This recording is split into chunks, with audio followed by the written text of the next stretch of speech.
नारायणं नमस्कृत्यं नरं चैव नरोत्तमं देवीं सरस्वतीं व्यासं ततो जयमुदीरयेत। व्यासाय विष्णुरूपाय व्यासरूपाय विष्णवे नमो वै ब्रह्मदेवाय वसिष्ठाय नमो नमः।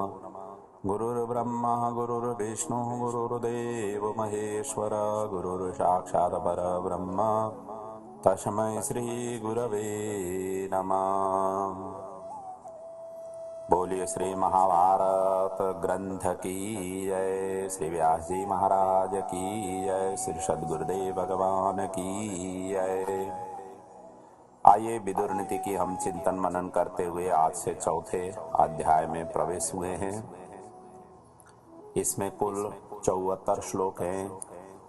बड़ा अद्वितीय अद्भुत प्रसंगों से भरा हुआ ये विदुर नीति है। आज समाज के लिए नैतिक शिक्षा की हर कोई व्यक्ति को जरूरत है। नीतिवान बन करके समाज में रहना व्यक्तियों के लिए अपरिहार्य जैसा ही है। ऐसी महामारी की अवस्था में व्यक्ति अपने अपने नैतिकता, अपने नीति धर्म को छोड़ देते हैं। जो नीतिवान होकर के चलते हैं वही धर्म के साथ में चलते हैं, प्रभु को उन्हीं को ही प्राप्त होती है। जो नीति को छोड़ करके अनीति पूर्वक कार्य करते हैं ऐसे व्यक्तियों का कल्याण नहीं होता है। और यही बात विदुर जी धृतराष्ट्र को राजकाज चलाते समय, प्रजा के साथ में व्यवहार करते समय अपनाने के लिए प्रोत्साहन करते हैं, धर्म की बात कहते हैं। और यहाँ तो सबसे बड़ी समस्या ये है कि एक ही परिवार में दरारें उत्पन्न हुई है। पांडव और कौरवों के बीच में उस दरारें को कैसे मिलान कराएं, उसके लिए विशेष रूप से जोर विदुर जी दे रहे हैं कि परिवार इकट्ठा हो जाना ही सभी शत्रुओं को परास्त करना होता है। यदि परिवार बिखर जाए तो शत्रु आक्रमण कर पाएंगे। फिर वो ये धोबी का कुत्ता न घर का न घाट का ये स्थिति हो जाती है। इसीलिए ये सचेत कराते हुए ये उपदेश दे रहे हैं। महाभारत महान ग्रंथ के उद्योग पर्व में ये वर्णित है। कुल 8 अध्याय से विदुर नीति का प्रसंग वहाँ पर वर्णन है। ये शायद हम चौथे अध्याय में है। जो इससे पहले की जो भाग हैं तीसरे अध्याय तक की हमने चिंतन मनन किया था। आइए अब चौथे अध्याय से विधिवत रूप से हम प्रवेश करें। यहाँ पर विदुर जी धृतराष्ट्र को समझाने के क्रम में परमहंस दत्तात्रेय और साध्य देवता गण के बीच का जो संवाद है उस प्रसंग को यहाँ पर उल्लेख करते हुए इस अध्याय को प्रारंभ करते हैं। प्रथम श्लोक में विदुर जी कहते हैं, अत्रैवोदाहरन्ति माम इतिहासं पुरातनम् आत्रेयस्य च संवादं साध्यानां चेतिना श्रुतम्। तो कहते हैं इस विषय में साध्य देवताओं के संवाद स्वरूप दत्तात्रेय और साध्य देवता के बीच का जो प्राचीन इतिहास का उदाहरण दिया करते हैं, जो मैंने भी सुना हुआ है, आपको बता रहा हूँ। प्राचीन काल की बात है। चरंतम हंस रूपेण महर्षि संसित व्रतम साध्य देव महाप्राज्ञम पर्यपृक्षन्त वै पुरः।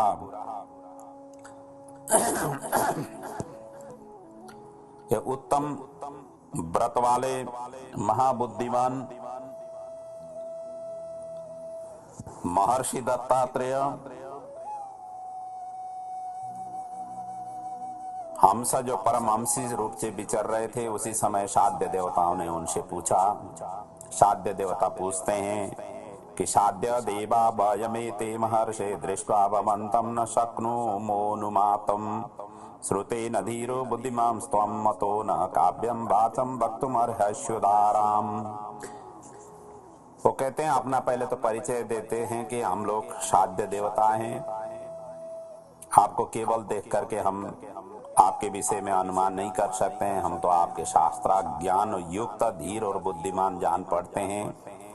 इसलिए आपने विद्वतापूर्ण अपनी उदार वाणी को सुनाने की कृपा करें। इस प्रकार से उन्होंने प्रार्थना की तो हंस स्वरूप दत्तात्रेय जी अब उनको ज्ञान प्रदान कर रहे हैं। जहाँ पर धृति सम और सत्य धर्म के अनुसरण करने की आवश्यकता के विषय में प्रिय और अप्रिय को आत्मावत समझने की प्रेरणा के विषय में से वो ज्ञान सबसे पहले प्रदान कर रहे हैं। एतत् कार्य अमरा संस्कृतम में धृति समः सत्य धर्मानुवृत्ति ग्रंथिम विनीय हृदयस्य सर्वम प्रिया प्रिये चात्म समम नयीत। अपने जो प्रिय हो अप्रिय हो वो आत्मा के समान उनको समझें और सारी अपने हृदय रूपी जो गांठें हैं वो आत्मा को पहले अभिव्यक्त करें और इसमें धैर्य धारण, मनोनिग्रह और सत्य धर्म का पालन ही कर्तव्य है। मन निग्रह हो और जो भी कार्य कर रहे हैं सत्य से संबंधित हो और साथ साथ में जल्दीबाजी भी नहीं करें, धैर्य धारण करके करें। ऐसे ही व्यक्ति सफल प्राप्त मतलब सफलीभूत प्राप्त हो जाता है। और आगे श्लोक में कहते हैं क्षमाशील का प्रभाव के विषय में वर्णन कर रहे हैं। और इतना ही नहीं, दूसरे को गाली देने और कटु वचन कहने आदि का उन्होंने निषेध किया। कटु वचन और कटुवादी का उन्होंने निंदा करते हुए आगे की प्रसंग में वर्णन कर रहे हैं। कहते हैं आक्रोश्यमानो नाक्रोशोन मन्युरेव तितिक्षतः आक्रोष्टारम निर्दहति सुकृतम चास्य बिंदति। किसी की गाली सुन करके स्वयं उन्हें गाली नहीं दे। कोई गाली गलौज कर रहा है तो उनको उनके प्रति उत्तर में पुनः गाली नहीं दे और हो सके तो वहां पर क्षमा प्रदान करें। और जो ऐसी स्थिति में क्षमा प्रदान कर सकता है वो आपने उसकी जो क्रोध है, गाली तो वही दे देता है जो क्रोधी हो, और दोनों ही क्रोध होकर के उत्पन्न हो गए तो वहां पर आग में घी की ही तरह काम करेगा। इसीलिए वो कहते हैं क्षमा प्रदान करो। जिस क्षमा से क्या होगा कि उसकी क्रोध, सामने वाले की जो क्रोध है वो जला डालता है और गाली देने को जला डालता है और उसके पुण्य को भी ले लेता है। इसीलिए क्षमा सर्वोपरि महापुरुषों का, धीर पुरुषों का शास्त्र है। क्षमा प्रदान करने की आदतें अपने अंदर में रखना चाहिए, ये भाव इसमें व्यक्त किया गया है। और आगे इसी भाव को ही आगे किस सूत्र में भी कहते हैं, नाक्रोशी श्यान्न अवमानी परस्य मित्रद्रोही नोत नीचोपसेवी न चाभिमानी न च हीन वृत्तो रुक्षाम बासम रुषतिम वर्जयीत। कहते हैं कि इसमें नाक्रोशी श्यान्न अवमानी परस्य, दूसरे को न तो गाली दें और न उसका अपमान ही करे, अवमानी, और मित्र से द्रोह और नीच पुरुष की सेवा भी नहीं करे। अपने जो मित्र हैं, जिनके साथ में मित्रता आपने बांध लिया हुआ है, उनसे कभी भी द्रोह नहीं करे और नीच पुरुष की सेवा भी नहीं करे। जो दुष्ट है उनकी सेवा करने की कोई जरूरत नहीं है। और इसी प्रकार सदाचार से हीन और अभिमान, जो अभिमान न हो, रूखी तथा रोष भरी वाणी का परित्याग भी हमेशा हमेशा करना चाहिए। क्योंकि रूखा जो शब्द निकलती है, रोष भरी जो वाणी निकलती है, आक्रोश युक्त जो वाणी निकलती है, और जो अभिमान पूर्वक जो व्यवहार करते हैं और साथ साथ में सदाचार विहीन रूप से आचरण करते हैं तो ऐसे कार्य भी नहीं करना चाहिए। इससे न तो दूसरे के कल्याण होगा न अपना ही कल्याण होगा। और अगले सूत्र में भी इसी प्रकार के भावों को व्यक्त किया गया है। मर्मण्य स्थानी हृदयम तथा सुन रुक्षा बासो निर्दहंतिम पुंसाम तस्मात् बासम उशतिम वृक्ष रूपम धर्मारामो नित्य शोवर्जयित। वो कह रहे हैं कि रुक्ष अर्थात रूखी जो बात है, जो मतलब रोषपूर्ण रूखी टाइप की जो बातें हैं, ये सदा के लिए परित्याग कर दे। ये कभी भी कल्याण करने वाला नहीं है।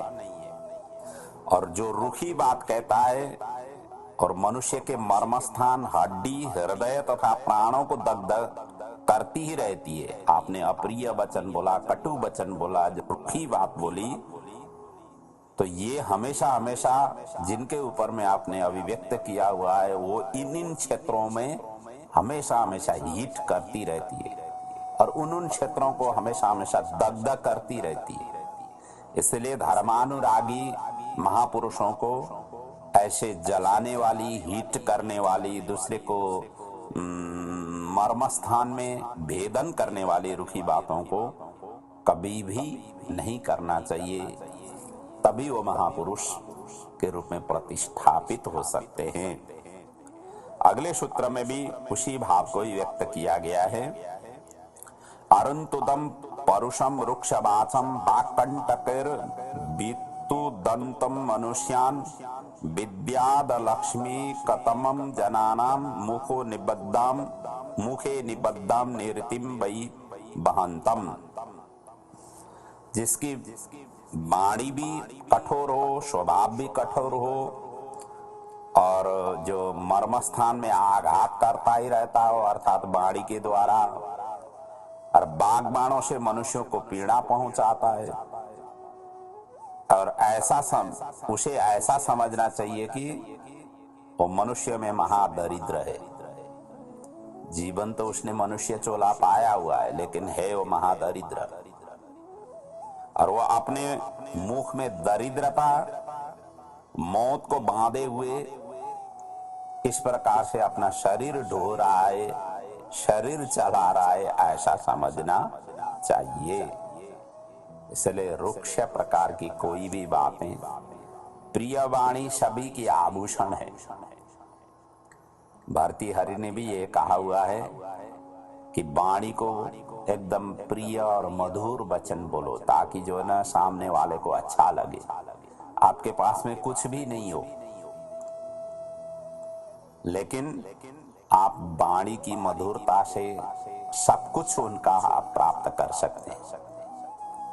और वहीं पर आपके पास में सब कुछ होते हुए भी वाणी आपकी कठोर पूर्ण निकलती हो, तो आपके पास में सब कुछ होते हुए भी आप कुछ भी नहीं हो, ये भाव है।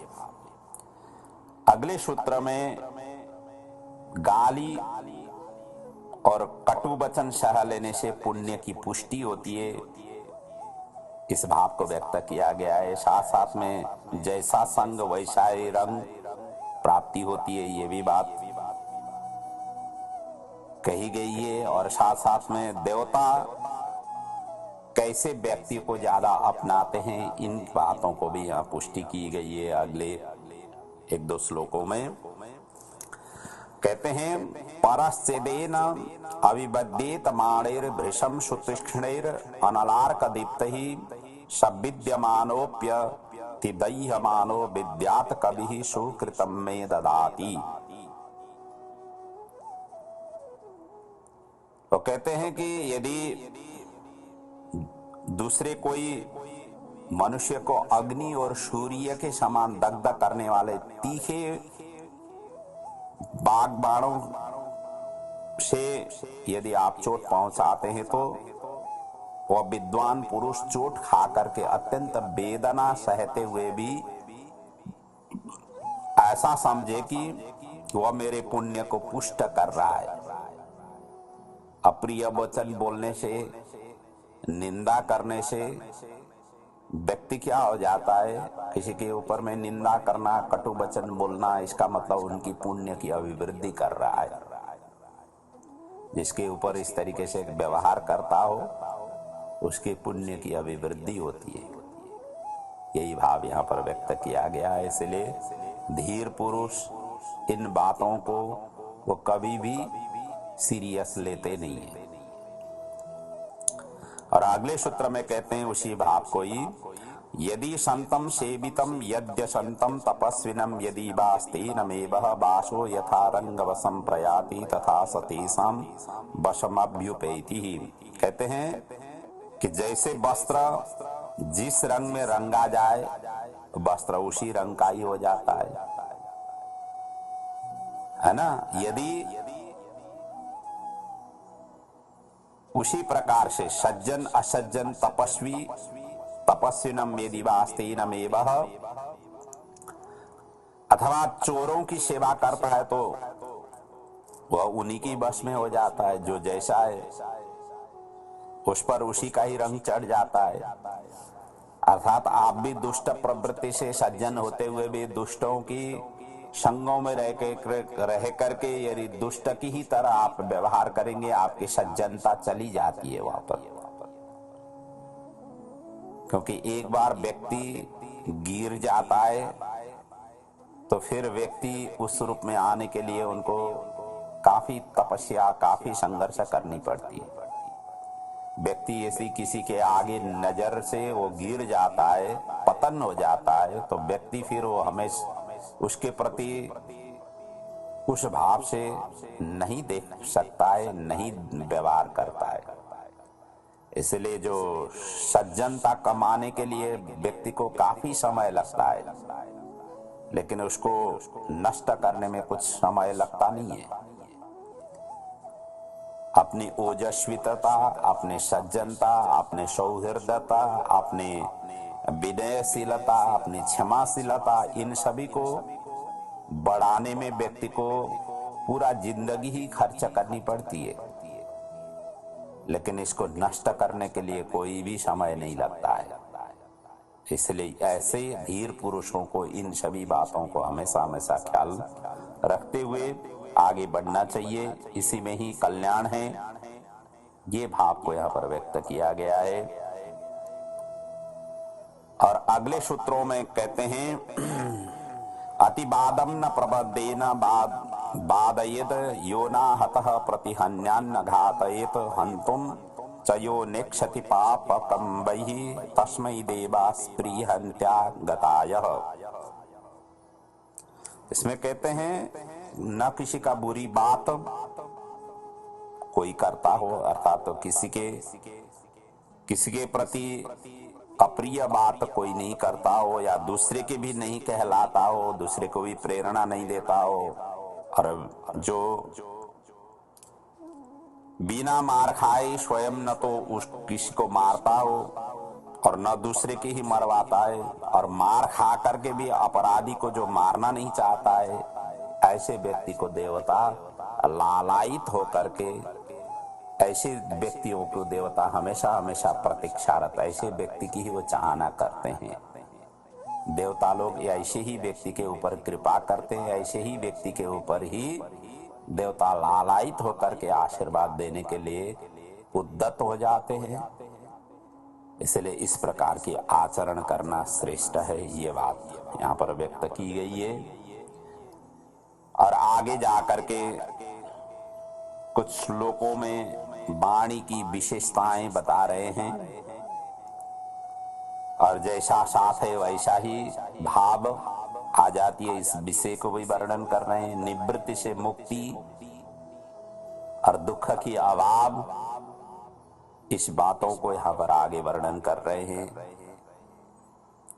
तो कहते हैं अव्याहृतम व्याहृतः श्रेय आहु सत्यम वदिद व्याहृतम तद्द्वितीयम प्रियम वदिद व्याहृतम तत्तृतीयम धर्मम वदिद व्याहृतम तत्चतुर्थम।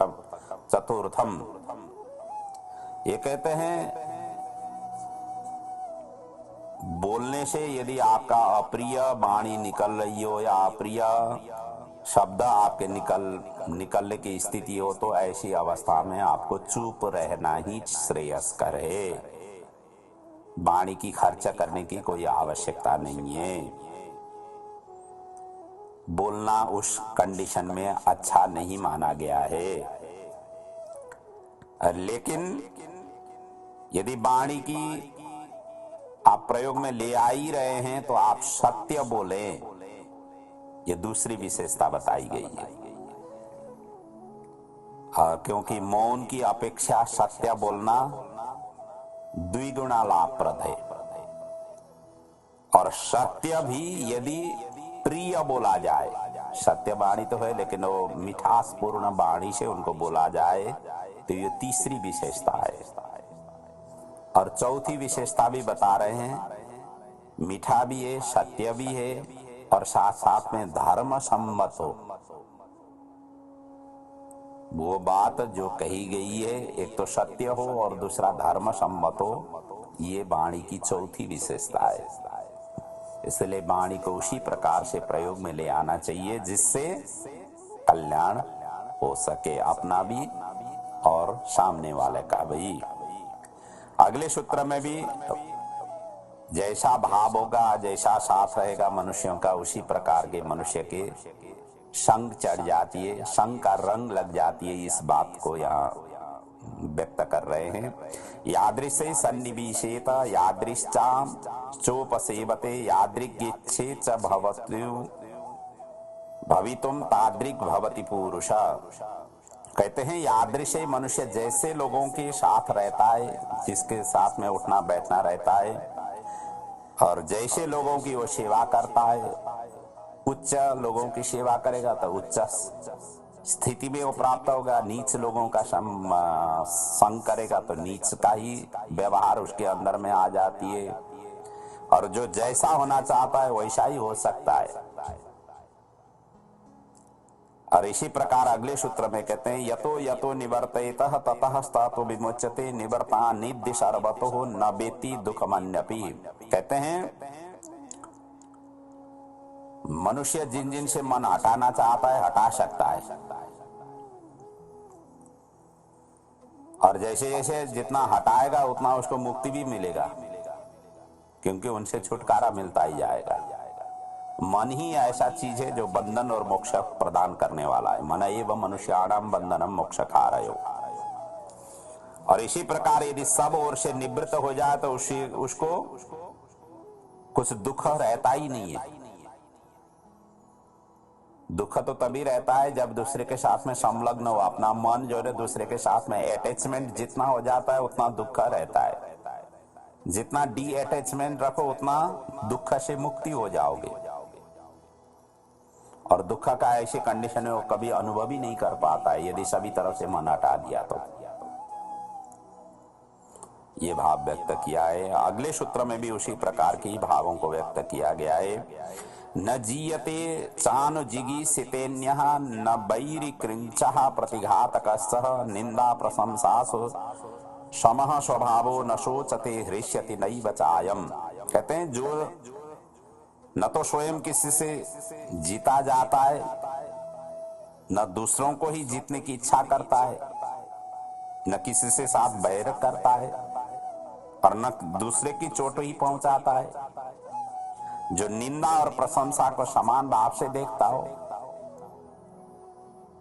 जो हर्ष और शोक को समान भाव से देखता हो, ऐसे ही व्यक्ति ही श्रेष्ठ पदवी को प्राप्त कर लेता है। अर्थात जहां लाभ अलाभ, लाभ और हानि, सुख और दुख, इन सभी के चीजों से जो ऊपर उठ जाता है वही व्यक्ति सुख और आनंद को प्राप्त कर लेता है। ये भाव इसमें व्यक्त किया गया है। और अगले सूत्र में बता रहे हैं कि उत्तम, मध्यम और अधम पुरुष की पहचान, और इसमें से भी अधम पुरुष को त्यागने की प्रेरणा के विषय में व्यक्त किया गया भाव है। कहते हैं भावम विक्षन्ति सर्वस्य नाभावे कुरुते मन सत्यवादी मृदुर्दांतो यह उत्तम पुरुष। जो सबका कल्याण करना चाहता हो, सभी का भलाई करने वाला हो। सर्वजन हिताय, सर्वजन सुखाय, सर्वजन कल्याणाय, इस भावना से अभिप्रेरित होकर के व्यक्ति विचरण करता हो, उसी प्रकार के आचरण करता हो और किसी की भी अकल्याण की बात मन में कभी भी नहीं लाता हो। और साथ साथ में वो सत्यवादी हो, सत्यवादी और मृदुर दांतो, कोमल भाव से अभिव्यक्त करता हो। साथ में रदांतो कहते हैं जितेंद्रिय भी हो। और इस प्रकार के व्यक्ति ही उत्तम कोटि का व्यक्ति माना गया है, कहा गया है। और इसी प्रकार मध्यम कोटि के पुरुष कैसे होते हैं उसके विषय में वर्णन कर रहे हैं। नानर्थकम शांतयति प्रतिज्ञाय ददाति च रंध्रम परस्य जानाति यस मध्यम पुरुषः। कहते हैं जो झूठी सांत्वना नहीं देता हो, किसी को झूठी आश्वासन जो नहीं देता हो और देने की प्रतिज्ञा दे करके ही छोड़ता हो, अर्थात किसी को आश्वासन दे करके उस कार्य की पूर्ण करता हो। प्रतिज्ञाया ददाति च, प्रतिज्ञा किया हुआ वचन दिया गया वाक्य को पूर्ण करता हो। और इतना ही नहीं, रंध्रम परस्य जानाति ही, कहते हैं दूसरों का दोष भी वो जानता हो, गुण दोष के विषय में, दूसरे के विषय में वो भी जानता हो, उसके ऊपर में वो उसकी जानकारी हो। और ऐसे व्यक्ति मध्यम कोटि के माने गए हैं। और जो अधम कोटि के व्यक्ति हैं उसके विषय में वर्णन कर रहे हैं। दुशासन स्तूपहतो भीरसस्तो नावर्तते मन्युवशात् कृतघ्नः न कस्यचिन् मित्रमथो दुरात्मा कलाः सहितम् अदमस्येह पुंस। जिसकी शासन व्यवस्था अत्यंत कठोर हो, दूसरे को तकलीफ देने वाला हो, दुशासन अर्थात शासन व्यवस्था इस प्रकार की हो और अनेक दोषों से दूषित हो, शासक होकर के अनेक दोषों से हो, पहले से ही समाज में वो दूषित हुआ हो, सभी की नजरों से गिरा हुआ हो, कलंकित हो गया हो। और इसी प्रकार क्रोधवश किसी की बुराई करने से नहीं हटता हो, नावर्तते मन्युवशात् कृतघ्नः, क्रोधवश से आकर के किसी बुराई करने पीछे नहीं हटता हो, दूसरे के किए हुए उपकार को नहीं मानता हो, किसी ने उपकार किया है तो उसका भी वो एप्रिसिएट नहीं करता हो। और जिसकी किसी के साथ मित्रता नहीं हो, जो हमेशा हमेशा दुरात्मा हो, ये अधम पुरुष का लक्षण है। और आगे भी इसी प्रकार के ही भावों को व्यक्त किया गया है। न श्रद्ददाति कल्याणम परेभ्यो आत्मशंकिता निराकरोति मित्राणि यो वै सोऽधम पुरुष। कहते हैं उसको भी अधम पुरुष कहा गया है जो अपने ही ऊपर संदेह होने के कारण दूसरे का भी कल्याण होने के विश्वास नहीं करता हो, क्योंकि खुद ही संदेह में पड़ा हुआ है, दूसरे को कैसे विश्वास करेगा।